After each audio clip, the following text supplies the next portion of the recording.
So, wag niyo nang pagsisihan yon, and may darating pa rin namang mga magaganda or mga bagong opportunities sa inyo. Sabi ko nga guys, diba, especially pagdating sa negosyo or sa investment, mga kapiksi.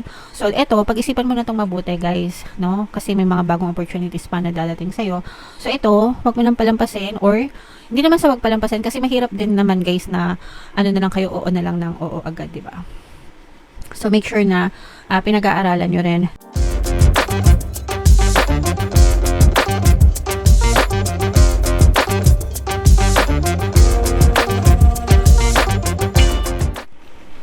Hello guys, hello Taurus, welcome back to Pinoy Pixie Tarot. Ang pamagat ng episode natin for tonight is first half kapalaran para ngayong December 1 to 15 para sa Taurus, Sun, Moon, Rising, Sign, and Venus. By the way, mga kapiksi, naka-upload na sa ating YouTube channel yung inyong 2025 kapalaran. If in case hindi nyo pa napapanood guys, punta lang kayo sa homepage natin and hanapin nyo na lang yung video para sa zodiac sa inyo, mga kapiksi. So, unahin natin tong deck na to guys. Tingnan natin yung mga mensahe sa inyo. Guys, yung mga paparating or maaaring yung maranasan guys ngayong December 1 to 15. So, alright. So, for some of you, ito ibabala mga kapiksi, no? Magpa-check up, especially yung mga kapiksi natin na may problema sa vision nila sa mata nyo, mga kapiksi. Okay? Baka, alam nyo yun, baka nagkakaroon kayo ng mga sintomas, yung pananakit ng ulo nyo, guys, diba? Or yung pagkahilo, minsan, dahil yan sa grado sa mata. Okay? So, if nakakaranas kayo ng mga ganong klaseng sintomas or any type of vision problems, mga kapiksi, yung mga pananakit ng mata, yung pag-uulap, redness, whatever guys, magpa-check up kayo, better kumonsulta kayo sa mga manggagamot. Sila yung may kakayahan na mag-diagnose ng inyong nararamdaman. Okay? Alright, so yan ay babala mga kapiksi. Ito naman, these are very positive messages, no? Napapalibutan kayo guys ng mga masasayang tao. This is party time for some of you, mga kapiksi, no? Nagsisimula na yung mga reunion, mga Christmas parties usually, di ba? First weeks, second week ng December, especially kung nagtatrabaho kayo, mga kapiksi. Yan yung mga usual na dates na mga Christmas party ng mga company. So, for some of you, pwedeng may mga ganyan kayo o kaya naman naiimbitahan kayo ng mga kaibigan nyo, yung mga long lost friends nyo, no? Na kahit na matagal, yung mga, may mga friends tayo guys, no? Diba once a year lang natin nakikita. Especially pagka mga gantong season. So, for some of you, pwedeng ito na yung time na nakikita-kita ulit kayo personally and reconnecting with them, mga kapiksi. And everything is going to be okay, di ba? Sabi nga dito, guys. So, parang magaan yung energy nyo, mga kapiksi, magaan, masaya, having fun, guys. So, i-main nyo na yan sa comment section. Mine, harmonious relationship. Mine, friendship. Yan. So, i-main nyo na yan guys sa comment section. Tingnan natin yung ganap sa inyo, Taurus, ngayong December 1 to 15. Shuffle natin to, mga kapiksi. Habang sinashuffle ko to, panoorin nyo muna yung video natin regarding sa ating paano mag-manifest ng abundance video course. Kapiksi, sawa ka na ba sa mga struggles at hirap sa buhay mo? Masipag ka ba at masikap sa buhay ngunit hindi ka pa rin umaasenso? Ilang beses ka na bang nag-attempt mag-negosyo at mag-invest pero palagi ka pa rin nalulugi? Sa pagkakataon na ito ay maaaring may subconscious beliefs ka na nagiging balakid sa iyong pag-unlad at pagyaman. Introducing, paano mag-manifest ng abundance video course. Dito ay matututunan mo ma-overcome ang mga balakid mo para tuluyan ka ng umunlad, umasenso, sumagana, maging matagumpay, successful at maswerte sa iyong kabuhayan, pera, trabaho, negosyo sa lapi at kaperahan ng bonggang-bongga. Dali, mag-send na ng email sa pinoypixie@gmail.com at simulan na ang iyong pagyaman ngayon. Alright, so sa lahat ng gusto mag-avail ng course guys, meron tayong promo ngayong November. Magbibigay tayo ng 500 pesos na discount until November 30 guys, kaya mag-avail na kayo. And meron din tayong bagong course, mga kapiksi, paano mawala ang third party at magkaroon ng harmonious na relationship para mawala yung mga kabit na mga jowa nyo guys. 20% discount naman yan until November 30, kaya mag-avail na kayo mga kapiksi. So, definitely guys, this is a lot of fun and happiness, abundance of love and happiness for you. Taurus kayo ay represent ng Queen of Pents. Meron din ditong presence ng water sign, Cancer, Pisces, Scorpio. For some of you, maaaring may water element kayo sa inyong natal chart. Or you may be dealing with a water sign, mga kapiksi. These are new beginnings.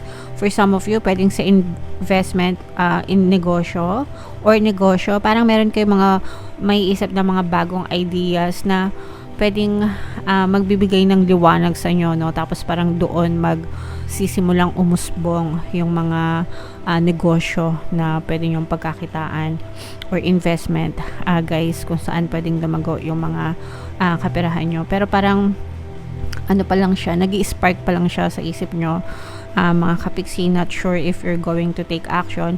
Parang pinag-aaralan nyo, no, with this 12 months. So parang iisipin yung mabuti yung decision kung ipupush nyo ba itong idea na to, idea na to para mapagkakitaan nyo, mga kapiksi. But this is more on business or investment, guys. Okay?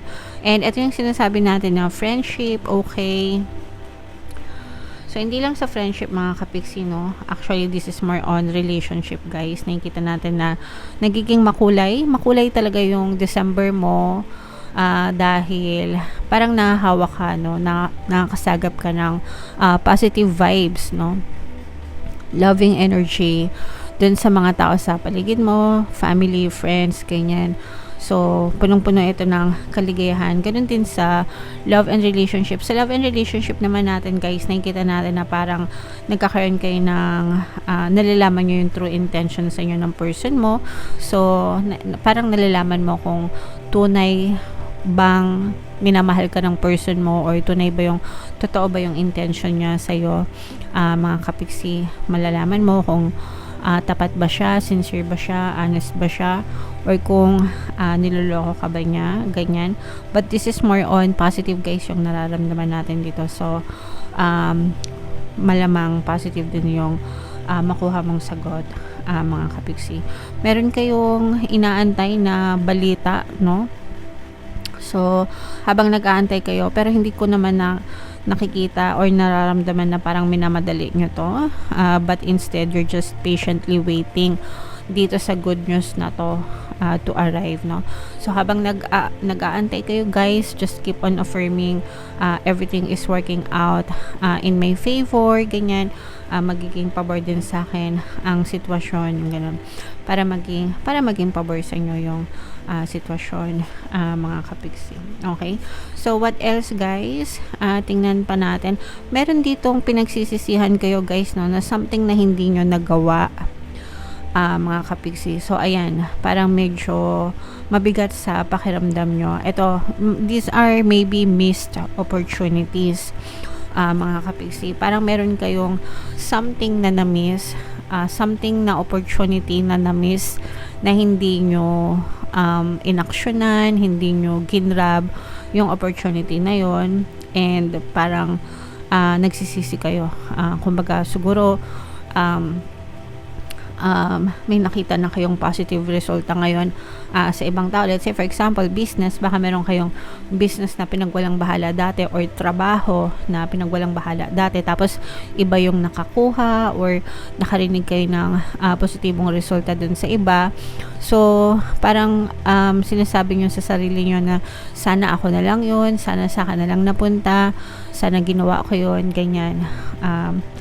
Yeah, so may mga ganong klaseng hanash kayo, kaya parang medyo nalulungkot kayo dun sa mga decision nyo in the past. Pero guys, no, It's all in the past. So, wag nyo nang pagsisihan yon. And may darating pa rin namang mga magaganda or mga bagong opportunities sa inyo. Sabi ko nga guys, diba, especially pagdating sa negosyo or sa investment, mga kapiksi. So, eto, pag-isipan mo na itong mabuti guys, no? Kasi may mga bagong opportunities pa na dadating sa'yo. So, ito, wag mo nang palampasin or hindi naman sa wag palampasin kasi mahirap din naman guys na ano na lang kayo, oo na lang ng oo agad, diba?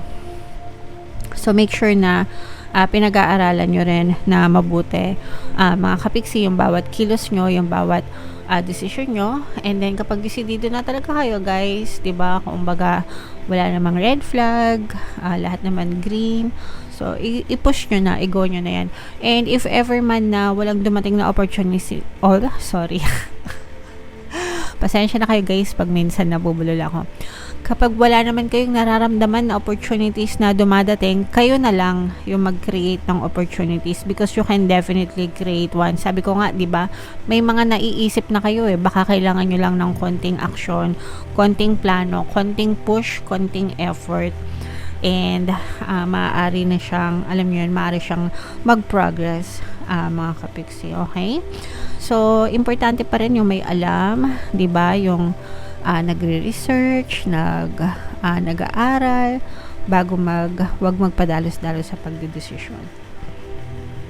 Alright, so comment down below, guys. Eto guys, feeling ko suswertehin kayo dito sa magiging desisyon nyo, no? Dito, kung meron kayong mga bright new ideas ngayon, kung meron man kayong idea na naiisip ngayon pang negosyo or pang kakakitaan, comment down below, no? Kasi for some of you, parang feeling ko may chance na tumaas yung antas ng pamumuhay mo or tumaas yung kita mo or magkaroon ka ng extra source of income kapag pinush mo yung mga idea na yan, mga kapiksi.